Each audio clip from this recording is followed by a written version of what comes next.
யாழ்ப்பாணம் மாரிசனு கூடல் இளவாலையை பிறப்பிடமாகவும் கொழும்பு மற்றும் நோர்வே ஆகிய இடங்களை வதிப்பிடமாகவும் கொண்டிருந்த நல்லையா அழகம்மா அவர்கள் 24/5/2025 சனிக்கிழமை அன்று நோர்வேயில் இறைப்பதம் எய்தினார்.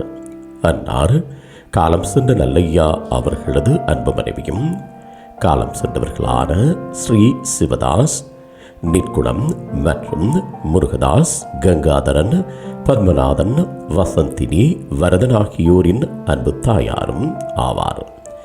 இவ்வறிவித்தலையுற்றார் உறவினர் நண்பர்கள் அனைவரும் ஏற்றுக்கொள்ளுமாறு கேட்டுக்கொள்ளப்படுகின்றீர்கள். தகவல் குடும்பத்தினர் அன்னாரது இறுதிக்கிரியைகள் மற்றும் தொடர்புகளுக்கு டிஸ்கிரிப்ஷன் பாக்ஸை பார்வையிடுங்கள். உங்கள் உறவுகளின் மரணங்கள் மற்றும் நினைவு தினங்களை அறிவித்தல் சமூகத்தில் பார்வையிட அறிவித்தல் சமூகம் சேனலை சப்ஸ்கிரைப் செய்து உங்கள் துயரங்களை தொடர்ந்தும் பகிர்ந்து கொள்ளுங்கள்.